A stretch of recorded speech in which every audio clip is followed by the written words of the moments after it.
1 2 3 4 5 6 7 8. वाह, very good जानू। लेकिन 16 जुलाई मनाली डन ना? डन, लेकिन मनाली नहीं, शिकागो। शिकागो? जानू, $1 70 रुपए। मैं बिजली विभाग का क्लर्क हूँ, ऊपरी आमदनी भी थोड़ी है, ऊपर से रिटायर्ड भी हो रहा हूँ। जानू, एक काम करते हैं, मनाली नहीं लद्दाख चलते हैं। 10 दिन 9 रात। डन?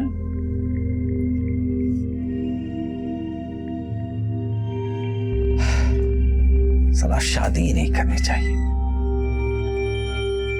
जी पैकेज तो अच्छा है, लेकिन थोड़ा डिस्काउंट कर देते तो अच्छा होता। क्या है ना, हम 2 लोग हैं। मालूम है कपल में 2 लोग होते हैं, लेकिन हम तो आपको हंसा के डिस्काउंट मांग रहे थे। जी जी, thank you thank you.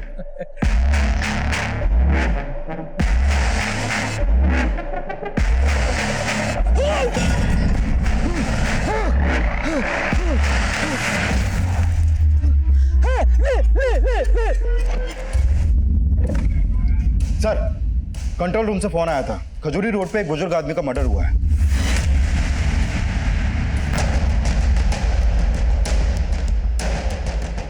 Heera ji! Heera ji!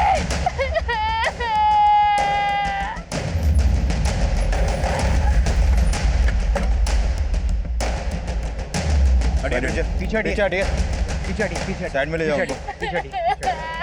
Side में लो।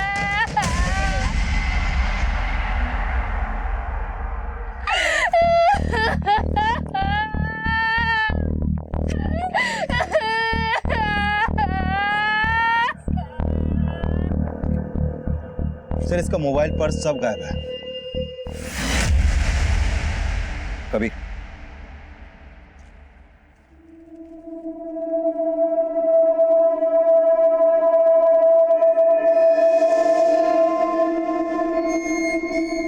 सर, लगता है इसी पत्थर से मारा गया इस आदमी को।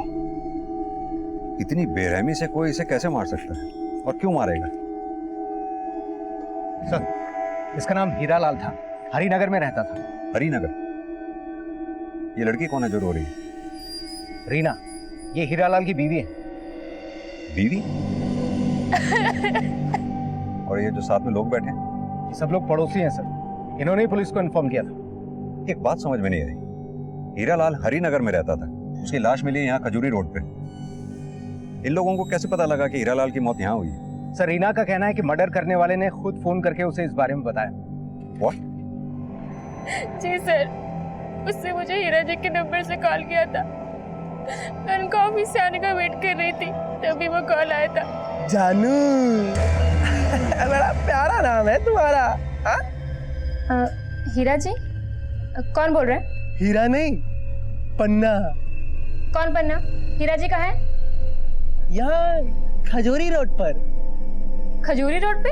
यहाँ पर एक ट्रांसफार्मर है, उसके बगल में दीवार पर भोजपुरी फिल्म का पोस्टर लगा हुआ है, लहंगा में तूफान आइल बा। यहीं पर आ जाओ, यहीं मिलेंगे तुम्हें हीरा और पन्ना। हाँ? यहाँ आके देखा तो हीरा जी, सर जरूर उसी पन्ना ने मारा होगा ही नहीं। ये पन्ना है कौन? क्या कभी हीरालाल ने पन्ना नाम के आदमी का जिक्र किया आपसे? नहीं सर, और मैं नहीं जानती कि हीरा जी किसी पन्ना को जानती थे या नहीं। हीरालाल का किसी से झगड़ा या दुश्मनी? नहीं पता सर, वैसे भी मैं उन्हें सिर्फ 6 महीने से जानती थी। 2 महीने पहले हमारी शादी हुई है और ये सब हो गया। आपके अलावा हीरालाल की फैमिली में और कौन कौन है? मेरे अलावा उनका कोई नहीं था। हीरा जी, हीरा जी। सर, आसपास सीसीटीवी मिलने का कोई चांस नहीं लगता। सुबह इस एरिया को आके फिर से स्कैन करो, शायद किसी ने हीरालाल के साथ किसी को देखा हो। सर, इसकी बीवी ने बताया कि हीरा को किसी पन्ना ने मारा है, लेकिन कोई मर्डर करने वाला अपना सही नाम क्यों बताएगा? लेकिन कोई मर्डर करने वाला ये भी क्यों बताएगा कि उसने मर्डर किया? मुझे तो लगता है ये हीरालाल की बीवी रीना कहानी बना रही है। दोनों की उम्र में कितना फर्क है? मुझे तो दोनों के रिलेशन पे ही शक है। इन दोनों के बारे में पता करो, दोनों के कॉल रिकॉर्ड्स निकालो, पता करो उनके कॉन्टैक्ट लिस्ट में क्या कोई ऐसा नंबर था जो उस वक्त इस एरिया में एक्टिव था। शायद उससे पता लगे कि हीरा लाल को मारने वाला असली पन्ना है कौन। जुगजुगी दीदी अपना वाला चुटकुला सुनाओ ना। फुलझड़ी, तूने तो मुझे जोकर समझ के रखा है। आजा सुनाती हूँ। 13 साल पहले एक डॉक्टरनी मैडम ने हमारे अम्मा के पेट में इतना लंबा वाला चीरा लगाया और फिर हमारा अम्मा का पेट तो फाड़ दिया, उसमें से मुझे बाहर निकाला। और डॉक्टरनी मैडम ऐसे टुकुर टुकुर देख के बोली, क्या बोली? धत तेरी की, ये तो डुगडुगी है। ये तो डुगडुगी है और ये फुलझड़ी है। ए डुगडुगी, काम पे नहीं जाना है क्या तुमको? जाना है भाभी। वो मैं सोच रही थी कि मैं पंकज भैया के साथ साइकिल पे चली जाऊं। क्यों? तुम्हारे पाँव में छाले पड़े हैं जो चल नहीं सकती हो? अरे ले जाओ ना, इसकी मेम साहब से तनख्वाह भी ले लेना इसकी। ठीक है चल। फुलझड़ी, मैं अभी आती हूँ। हाँ, फिर रात को आके तेरी वो गिनती वाली कविता सुनूंगी, याद कर लेना।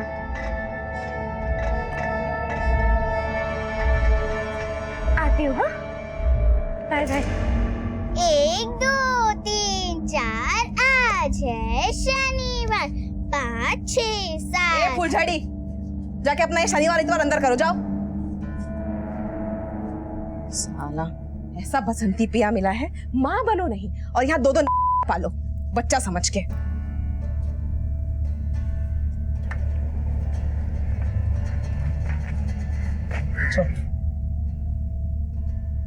भैया, वो मैंने आपको बताया नहीं, रुक्मणी मैम साहब बोली थी कि वो मुझे 4 दिन बाद तनख्वाह देगी। क्यों? तो उसका झाड़ू पोछा देर से करती है क्या कि हमेशा तनख्वाह देरी से देगी? चल जा अभी, बोल देना 4 दिन में पक्का चाहिए। ठीक है भैया। अरे मलेरिया, मच्छर मारने जा रहा है? अबे डेंगू, तूने कितने मारे? मारेगा तो सेठ तुम्हारी, वो भी घड़ी दिखा के। और जाओ लेट लतीफ, तो चला खटिया तोड़ने।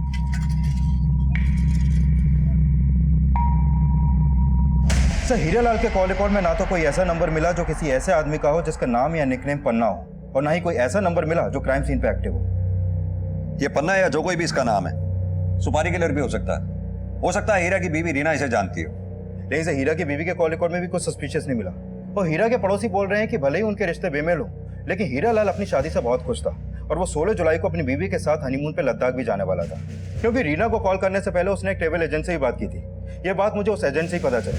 और सर, ये भी पता चला है कि 15 जुलाई को वो रिटायर भी होने वाला था। मतलब कि हीरालाल ने रिटायरमेंट से 2 महीने पहले 57 साल की उम्र में एक 22 साल की लड़की से शादी की और रिटायरमेंट के बाद हनीमून पे जाने का प्लान बनाया। और हनीमून पे जाने से पहले हीरालाल का मर्डर हो गया। कबीर, ये सब तुम्हें कुछ अटपटा नहीं लग रहा? सर, अटपटा तो मुझे ये हीरालाल का कैरेक्टर भी लग रहा है। ये बिजली विभाग में क्लर्क था और उसके साथ काम करने वाले एक आदमी ने इसके बारे में काफी कुछ बताया है। सर, मैंने उसे यहाँ बुलाया आपसे मिलने के लिए। सर, हीरा के माता पिता उसके बड़े भाई बहन के गुजरने से पहले हीरा को कई बार समझा चुके थे कि शादी कर ले, शादी कर ले। लेकिन हीरा एक ही बात बोलता था कि मरते दम तक ब्रह्मचारी रहूंगा लेकिन शादी नहीं करूंगा। लेकिन सर, 2 महीने पहले हीरा ने सबको चौंका दिया। आजा आजा। हीरा, ये क्या? तो शादी कर लिया ना भैया। लेकिन तू तो कहता था ना कि ब्रह्मचारी रहेगा, शादी नहीं करेगा। रीना के प्रेम ने मेरा ब्रह्मचर्य व्रत तोड़ दिया। सर, हीरा के मर्डर की बात सुनकर मुझे बहुत झटका लगा है। और ये रीना तो सिर्फ 22 साल की है। इस लड़की के बारे में ज्यादा तो कुछ नहीं जानता मैं, लेकिन एक बात है, शादी के 2 महीने के बाद ही हीरा का मर्डर होना मुझे तो नहीं लगता कोई इत्तेफाक है। ये हीरा जरूर किसी की साजिश का शिकार हुआ है। सर, मैं और हीरा जी ऑनलाइन फ्रेंड थे। भले ही वो मुझसे 35 साल बड़े थे, लेकिन हम लोग के थॉट बहुत मिलते थे। फिर एक दिन हम मिले और हमने शादी का फैसला ले लिया। लेकिन इस रिश्ते से आपके घर वालों को कोई इतराज नहीं हुआ? जी नहीं, उन्हें कोई एतराज नहीं था। हेलो सर, रीना ने बताया कि हीरा से उसकी दोस्ती ऑनलाइन हुई थी। फिर ये दोनों आपस में मिले और मिलने के बाद इन दोनों ने शादी करने का फैसला लिया। हो सकता है रीना ने ऑनलाइन फ्रेंड बना के औरों को भी ट्रैप किया हो। ये रीना की अच्छी तरह से कुंडली निकालो। मुझे पूरा शक है कि वो हीरा को मारने वाला पन्ना रीना की ही अंगूठी का कोई नगीना होगा।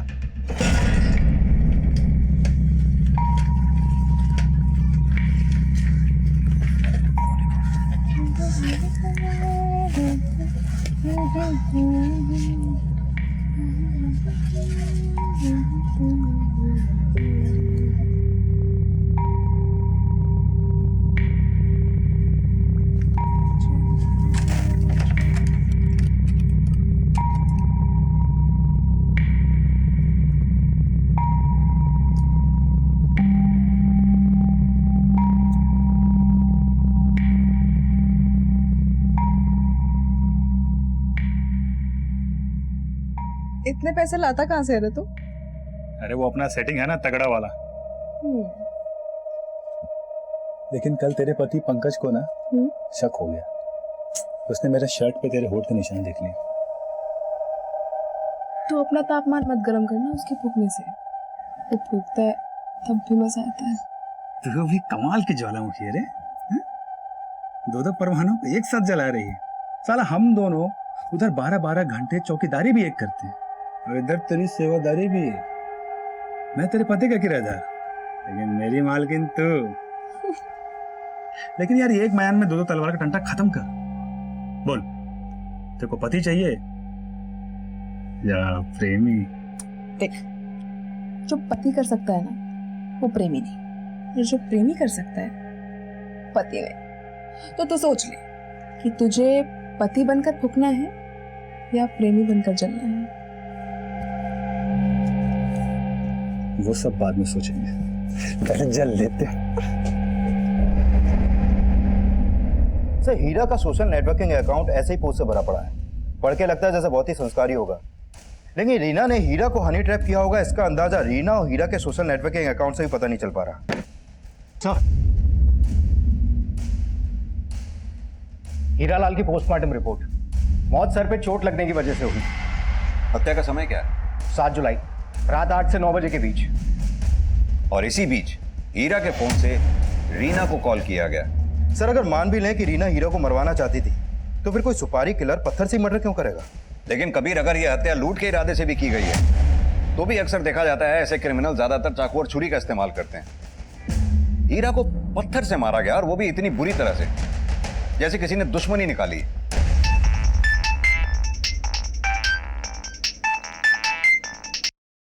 हाँ भैया, तेरे भैया का सैया बोल रहा हूँ। कौन? मानिक भैया कहाँ है? माल रोड पे। साला मच्छर बहुत है यहाँ। आप कौन?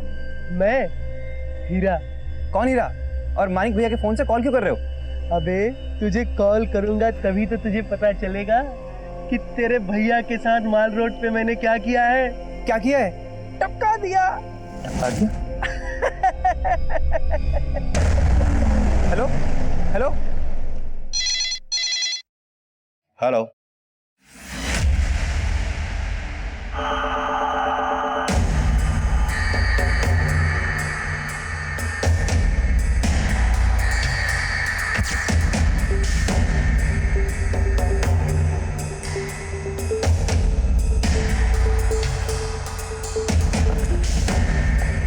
आइए सर।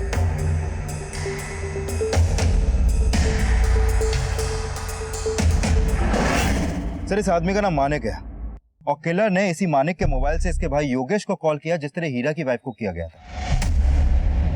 सर, हीरा की तरह इस मानिक का भी मोबाइल, पर्स, घड़ी, चेन सब गायब है। लेकिन सर, किलर ने हीरा की वाइफ को अपना नाम पन्ना बताया था, लेकिन यहाँ पर किलर ने मानिक के भाई को अपना नाम हीरा बताया। शायद कातिल का हीरा और मानिक से कोई कॉमन कनेक्शन हो।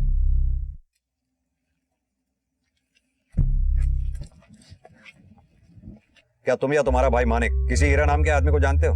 नहीं सर। ये इसका नाम हीरालाल है। इसका पिछले हफ्ते मर्डर हुआ था। क्या तुमने अपने भाई मानिक को कभी इसके साथ देखा था? नहीं सर, मैंने कभी नहीं देखा इस आदमी को। कबीर, भले ही मानिक का ये भाई योगेश हीरालाल को नहीं जानता हो, लेकिन दोनों मर्डर्स की मोडस ऑपरेंडी सेम ही है। दोनों के मर्डर एक ही तरीके से हुए हैं। दोनों विक्टिम्स के साथ लूटपाट हुई है। हो सकता है दोनों का कातिल भी एक ही हो। अगर दोनों मर्डर्स में कोई बात अनकॉमन है तो वो ये कि मानिक की पैंट के जिप और बटन खुले हुए हैं, जबकि हीरालाल की पैंट के जिप और बटन खुले हुए नहीं थे। क्या चक्कर हो सकता है? आपका मतलब मोलेस्टेशन से है? लेकिन सर, हीरालाल की पोस्टमार्टम रिपोर्ट में तो ऐसा कुछ भी सामने नहीं आया। अब देखते हैं कि इस मानिक की पोस्टमार्टम रिपोर्ट में क्या निकलता है। और ये भी देखो कि मानिक और हीरा के बीच में क्या कनेक्शन हो सकता है, क्योंकि दोनों के मर्डर्स एक ही तरीके से हुए हैं। Okay sir. ये वही मानिक है जिसका हीरालाल की तरीके से मर्डर हुआ है। पता कर, इन दोनों में कोई कनेक्शन है क्या? पता करता हूँ सर।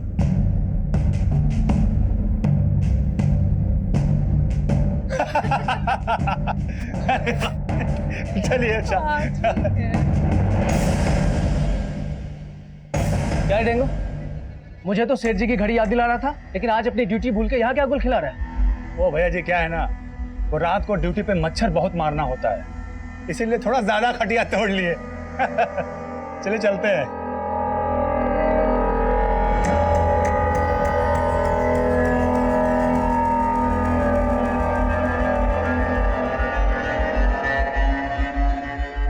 सुनीता, देख मैं तुम्हारे लिए क्या लाया हूँ।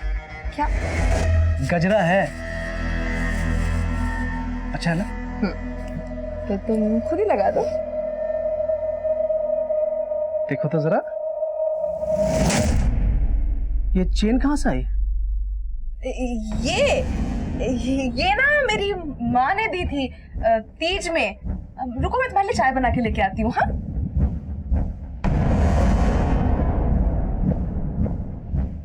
वैसे तो हमारे पापा बहुत बड़े पहलवान थे, तो एक बार दादाजी ने बोला, ए भीमा, ये कैसा पहाड़ खोदा है कि निकल आई चुईया?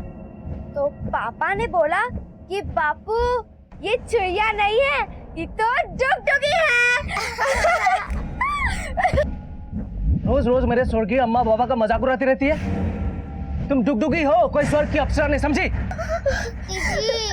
ऐसा सही किए। दिन भर खी खी खी खी खी खी खी खी। ये डुगडुगी के साथ ना फुलझड़ी को भी काम पे लगाओ, कम से कम 2 पैसे तो आएंगे। हाँ हाँ, और उन पैसों से तुम सोने की चेन खरीद लेना। बड़ा तीज त्योहार मनाया जा रहा है यहाँ पे।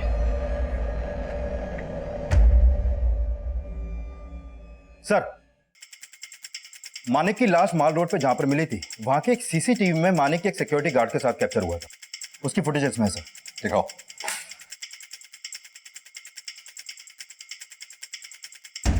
ये देखिए सर, ये सिक्योरिटी गार्ड है मानिक के साथ, लेकिन सर इस गार्ड का चेहरा क्लियर नहीं दिख रहा है।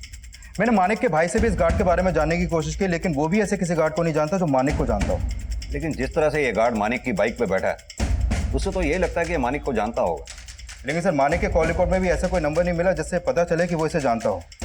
सर हो सकता है कि मानिक ने इस गार्ड को लिफ्ट दी हो, और इसके भी पूरे चांसेस हैं कि इसी गार्ड ने मानिक को मारा हो, क्योंकि ये दोनों उसी डायरेक्शन में जा रहे थे जहां पर मानिक की लाश मिली। अगर इस गार्ड ने मानिक को मारा है तो हो सकता है इसी ने फिर हीरालाल को भी मारा हो। ये कौन सी एजेंसी की यूनिफॉर्म पहनी है इस गार्ड ने? सर ये यूनिफॉर्म एसएक्स सिक्योरिटी एजेंसी की है। मैंने वहां पर काम करने वाले हर एम्प्लॉय का डेटा मंगवाया सर। गुड।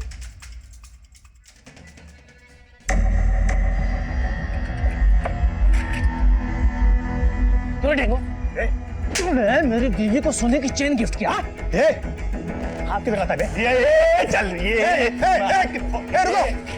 रुको, छोड़ो, हटो। आज के बाद तू मेरे घर में घुसेगा नहीं, समझा? क्यों नहीं घुसू? वहां का भाड़ा भरता हूं, समझा? और रही बात वो सोने की चेन की ना, तो जाके अपनी बीवी से पूछ, क्यों दिया मैं उसको सोने का chain?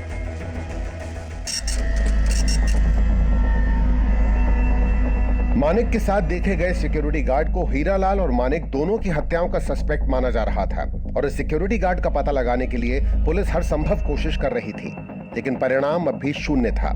Sir SX security agency में जितने भी गार्ड हैं, उनमें से किसी का भी फोन क्राइम सीन पर एक्टिव नहीं था। कबीर, ये जरूरी तो नहीं कि क्रिमिनल क्राइम सीन पे अपना फोन साथ में ही लेके जाए। लेकिन सर जो सीसीटीवी फुटेज हमने देखी, उसमें वो गार्ड बाइक पर बैठा था और उसका चेहरा भी क्लियर दिखाई नहीं दे रहा था, और हीरा और मानिक के बैकग्राउंड में भी उनका किसी भी कार्ड से कोई कनेक्शन नहीं है। सर, खबरियों से हीरालाल और मानिक का एक कॉमन कनेक्शन सामने आया है। 2 साल पहले तक हीरालाल सुखामा रोड पर आया जाया करता था, मानिक भी वहीं आता था। ये सुखामा रोड वही है ना जहाँ ये सभी गेज इकट्ठे होते हैं? Yes sir. इस हीरालाल का 57 साल तक शादी ना करने के पीछे राज यही था कि वो होमोसेक्सुअल था, और सर ये मानिक भी होमोसेक्सुअल था। तो हो सकता है हीरालाल और मानिक के मर्डर में किसी गे का हाथ हो, जो उन दोनों का क्लाइंट हो, और जिसने सिक्योरिटी गार्ड के कपड़े पहनकर इन दोनों के मर्डर्स किए हों। एक काम करो, ये सुखामा रोड पे जहां भी ये गेज इकट्ठे होते हैं, उन सबको राउंड अप करो। हो सकता है ये काम उनमें से ही किसी एक का हो। Okay sir. सिक्योरिटी गार्ड के लिबास में दिख रहे किलर को अब गे और होमोसेक्सुअल भी समझा जा रहा था, और उस किलर की तलाश में कई संदिग्धों को राउंड अप भी किया जा रहा था, लेकिन असली कातिल तक पहुंचने के लिए पुलिस को अभी काफी मशक्कत करनी थी। सर मानिक की इस पोस्टमार्टम रिपोर्ट के मुताबिक उसकी हत्या किसी भारी पत्थर के वार से हुई, और हीरा की तरह मानिक को भी मॉलेज नहीं किया गया था। लेकिन थे तो दोनों ही होमोसेक्सुअल, यानी कि समलेंगे। सर सुखामा रोड पे काम करने वाले हर गे को खंगाला, लेकिन कुछ खास मिला नहीं। लेकिन सर इन दोनों मर्डर में कई बातें कॉमन है। जैसे? आइए सर, पहले मर्डर हुआ हीरा का, उसके बाद मर्डर हुआ मानिक का। सर, इन दोनों के मर्डर में पहली कॉमन बात यह है कि इन दोनों का मर्डर ट्यूसडे नाइट को हुआ। और सर, दूसरी कॉमन बात यह है कि इन दोनों के मर्डर का तरीका एक ही है, इन दोनों को किसी भारी पत्थर से मारा गया। सर, तीसरी कॉमन बात यह है कि इन दोनों के मर्डर करने के बाद किलर ने इन्हीं के फोन से इन्हीं के घर वालों को कॉल किया। सर, इन दोनों मर्डर में किलर का मोडस ऑपरेंडी एक ही है, और जिस तरीके से उस किलर ने ये दोनों मर्डर किए हैं, उसे तो लगता है कि वो कोई साइको ही है, और हो सकता है कि वो साइको कोई सीरियल किलर हो, स्टोनमैन। हीरालाल और मानिक की हत्या करने वाले किलर को अब सीरियल किलर समझा जा रहा था। लोगों को उससे बचने के लिए सतर्क किया जा रहा था, और जिस मॉडस ऑपरेंडी से मर्डर किए जा रहे थे वो इस केस की जड़ें और भी गहरी करने वाला था।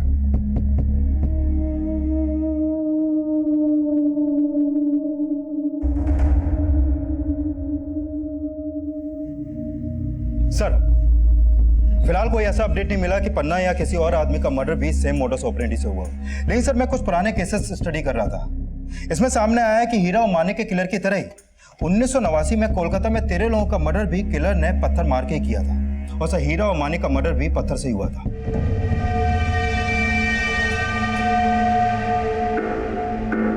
और सर, सेम मोडस ऑपरेंडी से 26 मर्डर 1985 से 1989 के बीच मुंबई में हुए। सर, कोलकाता में 13 और मुंबई में 26 मर्डर के पीछे एक ही आदमी का हाथ होगा, इसका अभी तक पता नहीं चल पाया सर। ये सभी 39 मर्डर केसेस अभी तक अनसॉल्व्ड हैं। जिसने भी मर्डर किए वो अभी तक पकड़ा नहीं गया सर।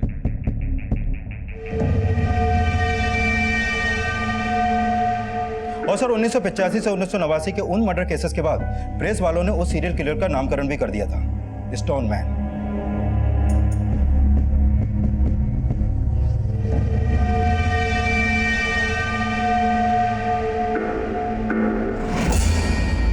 सर, वैसा ही एक स्टोनमैन 2009 में भी सामने आया है। साल 2009 में गुजरात के राजकोट शहर में 3 लोगों का मर्डर भी इसी तरह पत्थर मार के किया गया था, जिस तरह हीरा और मानिक को मारा गया था। लेकिन सर, राजकोट के इस स्टोनमैन को गुजरात पुलिस ने अरेस्ट कर लिया था। यह स्टोनमैन अब भी गुजरात जेल में है। लेकिन जिस स्टोनमैन को हम ढूंढ रहे हैं वो अभी तक फरार है। वो उन सीरियल किलर से ज्यादा अतरंगी है। वो लोगों की पत्थर मारकर सिर्फ जान ही नहीं लेता, वो विक्टिम के मोबाइल फोन से उसके परिवार वालों को फोन करके क्राइम स्पॉट पे बुलाता है, जैसे कि हमें चैलेंज दे रहा हो। कबीर, इससे पहले कि वो किसी और को शिकार बनाए, हमें उसे ढूंढ निकालना होगा।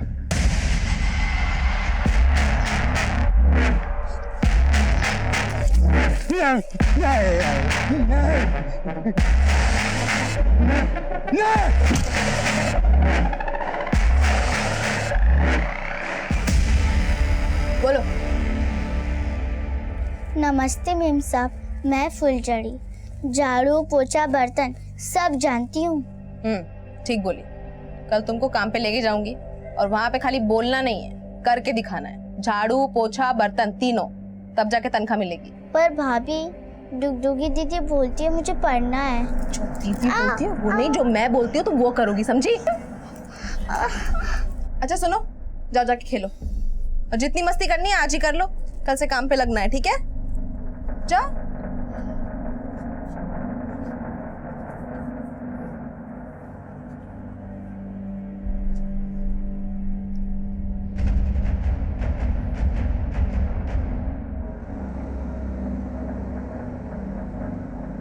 अरे देवर जी, चाय पियेंगे आप? अरे नहीं भाभी जी, हम तो बस अब कुछ दिनों के मेहमान हैं आपके यहाँ पर। क्यों? मतलब अगले महीने हम आपका घर खाली कर रहे हैं। ऐसा क्या हो गया? अब आपको क्या हम बताएं? छी छी छी छी। अरे पंकज भैया ने मेरे और आपके बारे में इतना गलत सोचा कि मुझे बताते हुए भी शर्म आ रही है आपको भाभी जी।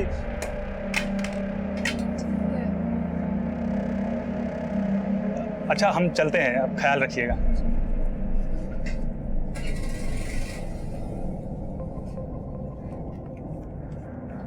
अब तुम मुझे और बेवकूफ नहीं बना सकती हो, मैं पुनीत को निकाल के ही रहूंगा। अरे क्यों अपने शक के चक्कर में 2000 का नुकसान करवा रहे हो? हाँ, तुम्हारे लिए मैं पाई पाई जोड़ रही हूँ। तुम्हारी छोटी बहन को नौकरी भी लगवा दिया है, और तुम हो कि भाभी, फुलझड़ी काम नहीं करेगी, उसे हमें पढ़ाना है। तुम चुप रहो। पैसा मुझे प्यारा है, लेकिन पुनीत यहाँ नहीं रहेगा। भैया, मैं भी कह दे रही हूँ, फुलझड़ी काम नहीं करेगी। लेकिन मैं चुप नहीं रहूंगी, समझे? तुम मुझ पे शक कर रहे हो। भाभी, फुलझड़ी काम नहीं करेगी। घर में जो मैं बोलूंगी वो होगा, जो तुम बोलोगे तुम्हारा भाई बोलेगा वो सब नहीं चलेगा, समझी? सब तुम्हारे चक्कर, सब तुम्हें पालने के चक्कर में बेबी साथ दो बेटा।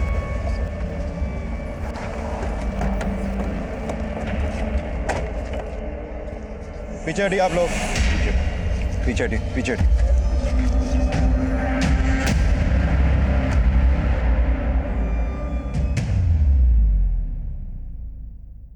सर इस मर्डर का भी मॉडस ऑपरेंडी सेम है। मानिक की तरह इसकी पैंट का भी जिप और बटन खुले हुए हैं, लेकिन सर हीरा के केस में ऐसा नहीं था। सर हो सकता है कि ये आदमी होमोसेक्सुअल हो, तभी इसको मारा गया। इसलिए इस बार इस मर्डर का पता इसके घर वालों से हमें नहीं चला। हो सकता है किलर ने विक्टिम के फोन से उसके घर वालों को फोन किया ही ना हो। और वैसे भी आज थर्सडे है और पिछले 2 मर्डर ट्यूसडे नाइट में हुए। सर अगर मान लो कि हमारा ट्यूसडे वाला अंदाजा गलत था, तो ये भी तो हो सकता है कि इस किलर ने इस आदमी के घर वालों को फोन किया हो, लेकिन ये आदमी इस एरिया का ही ना हो। या ये भी हो सकता है कि इस आदमी के पास ही फोन ना हो। कभी कैसे भी करके इस तीसरे आदमी की पहचान होना हमारे लिए बहुत जरूरी है। हो सकता है इसकी पहचान से ही किलर की पहचान जुड़ी हुई हो। अरे भैया भाभी तो डुगडुगी को बचाए, फिर फुलझड़ी काहे रो रही है? दीदी, जब आपको कोई मारता है तो फुलझड़ी को भी दर्द होता है। देखो मुझे तो दर्द नहीं हो रहा, हम तो हंस रहे, तुम भी हंसो हंसो हंसो। खीखी खीखी बंद करो, जाके खाना बनाओ। भाभी आप जो बोलेंगी वो मैं करूंगी, लेकिन फुलझड़ी से काम मत करवाइए। अच्छा, जो मैं बोलूंगी वो करोगी? जाके अपने भैया का खून कर दो। करोगी? नहीं कर सकती ना? तो जो मैं बोल रही हूँ वो करो, वरना तुम दोनों का खून कर दूंगी। चलो आगे खाना बनाओ।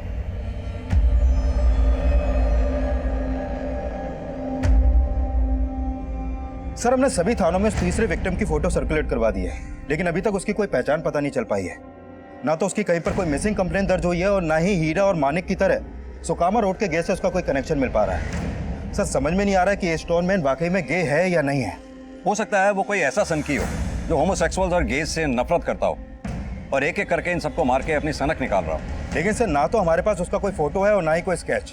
वो सिक्योरिटी गार्ड है या नहीं ये भी कंफर्म नहीं है। सर इस किलर को ढूंढना समुद्र में सुई ढूंढने जैसा लग रहा है। कबीर एक काम करते हैं, राजकोट जेल में बंद उस कैदी से मिलते हैं जिसने इस सीरियल किलर की तरह पत्थर मारकर मर्डर्स किए थे। हो सकता है अपने एरिया के स्टोनमैन की कोई लीड उससे मिले।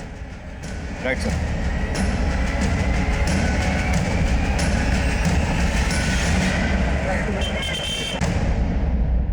साहब मैं स्टोनमैन नहीं, चोरीबाज था। चाकू की नोक पे लोगों को लूटना, फिर टपका देना। फिर मुझे पता चला रमन राघव का, सुना 54 लोगों का मर्डर किया।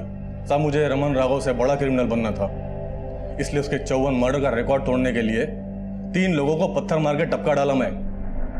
तेरे जैसा एक सनकी बाहर भी घूम रहा है जो लोगों को पत्थर से मारता है। तेरा कोई भाई भाई भी है क्या? मेरा कोई भाई भाई नहीं है।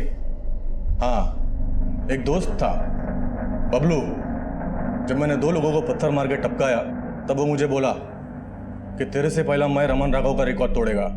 अभी भी वो बाहर है साहब। एक बात बता, ये बबलू गे है क्या? अरे नहीं नहीं साहब, बबलू गे हुए नहीं है। गे तो अपना पुरोहित है। कौन पुरोहित? अपनी गैंग में था साहब। साहब हो सकता है बाहर ये बबलू और पुरोहित का कंपटीशन चल रहा है कि सबसे ज्यादा मर्डर कौन करेगा। उस स्टोनमैन को ढूंढने के लिए पुलिस बबलू और पुरोहित समेत कई खूंखार अपराधियों के क्राइम रिकॉर्ड स्टडी कर रही थी और इस कोशिश में कई ऐसे क्रिमिनल्स पकड़े भी गए जो काफी लंबे समय से फरार थे। लेकिन जिस स्टोनमैन को पुलिस ढूंढ रही थी वो अभी तक गायब था और उस तीसरे विक्टिम की पहचान भी अभी तक पता नहीं चल पाई थी।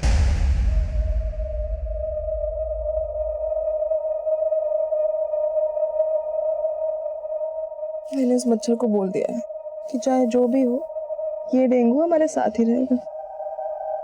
तुम्हें इतने महंगे महंगे तोहफे लाके दिए, तुम्हें ये चेन लाके दी और तुम अपने पति की तरह मेरा मजाक उड़ा रही हो, डेंगू बुला रही हो। मेरे मन में जो आएगा मैं उस नाम से बुलाऊंगी और प्यार सिर्फ तुमसे करूंगी मेरे डेंगू। फुलझड़ी। अरे डुगडुगी, तुम क्या क्या कर रही हो? ऐसे मारोगे ना तो अपने भैया को और बड़ा चढ़ा के बताएंगे, और इनका भैया तुम्हें कुछ करे ना करे लेकिन मेरी जान ले लेगा वो। इनको जान से मारना पड़ेगा। ठीक है, जैसे उसके कॉल रिकॉर्ड आते हैं तो इन्फॉर्म करना। सर, जहांगीर थाने से फोन था।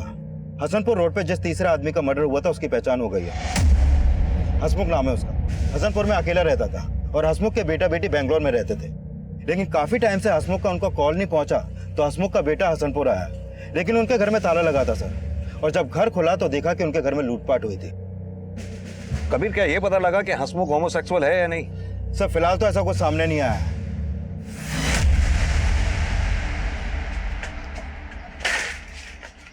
ये क्या सुन रहा मैं? क्या हुआ? जो सुन रहे हो सही सुन रहे हो। तुम्हारी दोनों बहनें भाग गई हैं। मैं बोलता था उसे इतना मत मारो, लेकिन तुम हमेशा उसे मारती थी। तो तुम भी तो मारते थे ना उसको। लेकिन मेरा तुम पे बस नहीं चलता है ना। अब देख क्या रही हो? चलो ढूंढो उसको, नहीं तो उसके साथ हमारी कमाई भी जाएगी।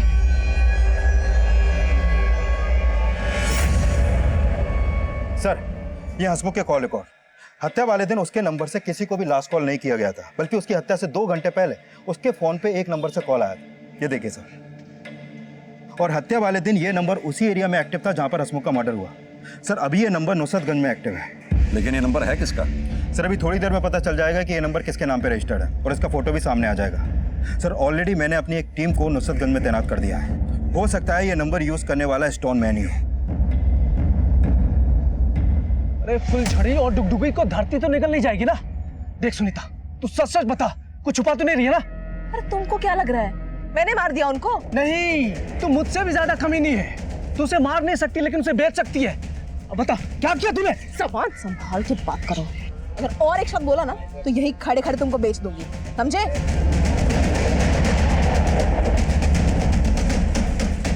सर, उसका नाम जगत है, ये उसका फोटो। सर, हसमुख को जिस नंबर से कॉल आया था वो इसी जगत के नाम पे नुसरतगंज के एड्रेस पे रजिस्टर्ड है। हमने इसको उठवा लिया सर। ग्रेट।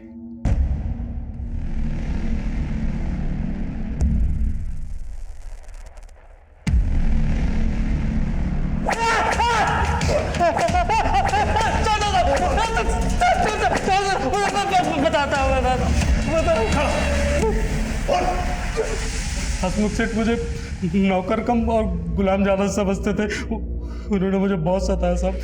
फिर मैंने उनके कि नौकरी छोड़ दी साहब, लेकिन मैं उनसे बदला लेना चाहता था साहब। फिर मैंने हसमुख सेठ को फ़ोन किया और उनसे कहा कि वो मुझसे मिले, नहीं तो मैं उन पर झूठा केस कर दूंगा कि वो मेरा शोषण करते थे। फिर सब मैंने उनको फ़ोन किया और वो मुझसे मिलने आए और मैंने उनको मार दिया साहब। मैंने अखबार में पढ़ा था कि स्टोनमैन जिसको मारता है तो उसके पैंट के बटन और जिप खोल देता है, तो मैंने वैसा ही किया। लेकिन साहब मैं स्टोनमैन नहीं हूँ साहब, मैं स्टोनमैन नहीं हूँ साहब।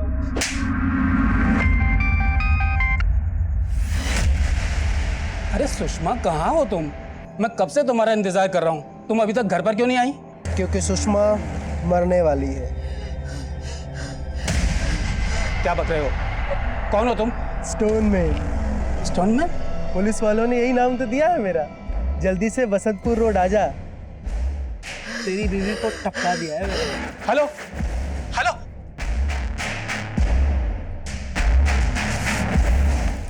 क्या? सर, बसंतपुर में इस बार स्टोनमैन ने एक औरत को मारा। औरत को? हाँ सर, उस औरत का नाम सुषमा है और किलर ने सुषमा के ही फोन से उसके पति को कॉल करके मर्डर लोकेशन बताई है।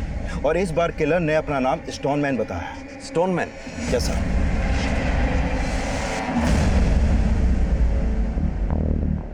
पहले की तरह इस बार भी पुलिस को क्राइम सीन से उस स्टोनमैन तक पहुंचने का कोई क्लू नहीं मिला और पुलिस सुषमा से जुड़े हर एंगल को इन्वेस्टिगेट कर रही थी। और इस बीच एक संदिग्ध उनकी नजर में आया। सर, सुषमा का मर्डर बसंतपुर में जहां पर हुआ था उस एरिया के एक सीसीटीवी में सुषमा कैप्चर हुई थी। उसके फुटेज इसमें है सर। दिखाओ।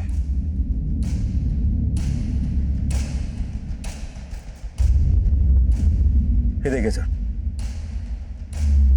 सर, मानिक के साथ भी एक सिक्योरिटी गार्ड देखा गया था और उसने भी ऐसे ही कपड़े पहने हुए थे, लेकिन इस फुटेज में गार्ड का चेहरा साफ दिख रहा है।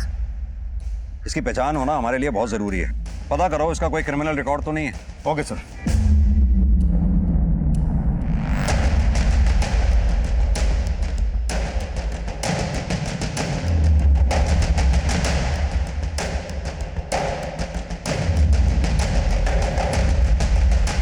सर अगर ये स्टोनमैन इसी एरिया का होता तब तक तो इसकी पहचान पता चल गई होती। तो हो सकता है कबीर ये कहीं बाहर का रहने वाला हो, यहाँ क्राइम करता हो और वापस चला जाता हो। जिस जिस दिन भी मर्डर हुए हैं उस दिन के सभी रेलवे स्टेशन और बस अड्डे की सीसीटीवी फुटेज चेक करो। Okay sir.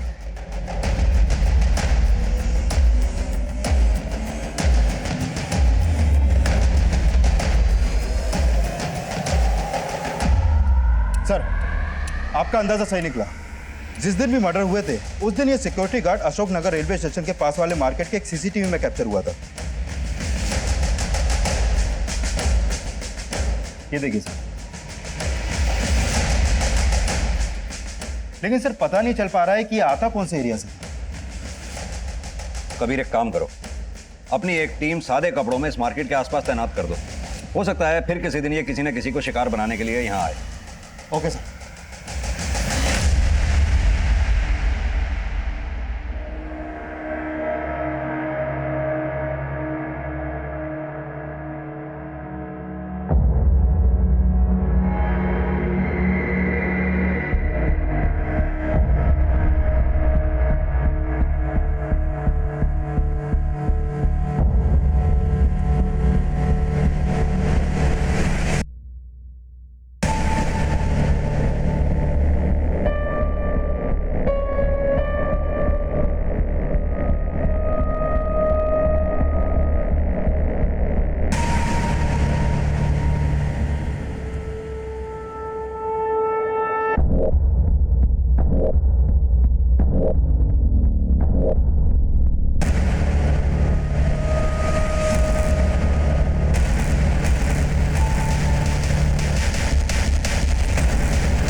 शिकायत कर दूंगी।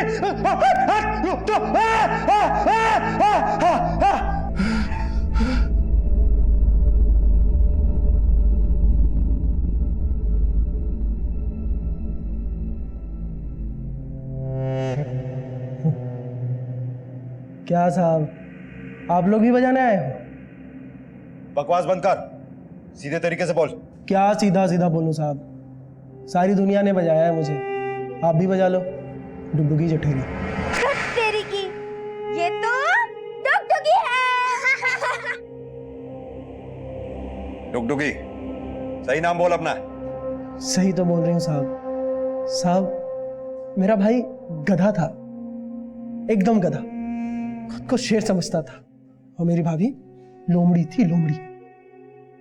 उसका एक कुत्ता जैसा यार था। मेरी भाभी और वो कुत्ता मिलके मुझे बहुत बजाते थे साहब, बहुत बजाते थे। रुक जा, रुक जा। अरे ऐसे मारने से कुछ नहीं होने वाला है। ऐसे मारोगे ना तो अपने भैया को और बड़ा चढ़ा के बताएंगे। इनको जान से मारना पड़ेगा।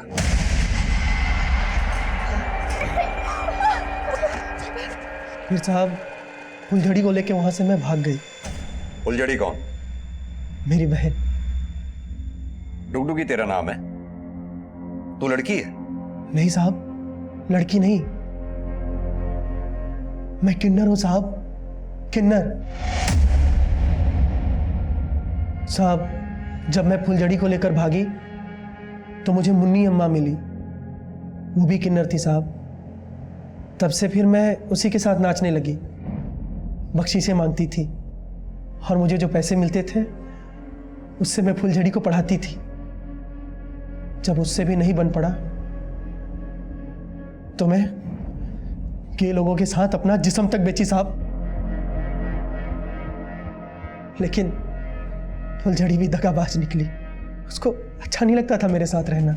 और एक दिन उसने मुझे इतना नीचा दिखाया कि अपने कॉलेज के लड़के के साथ भाग गई। फुलझड़ी के जाने के बाद मेरी जिंदगी खत्म, पूरी तरह से खत्म। फिर मैं सोची मेरी जिंदगी क्यों खत्म?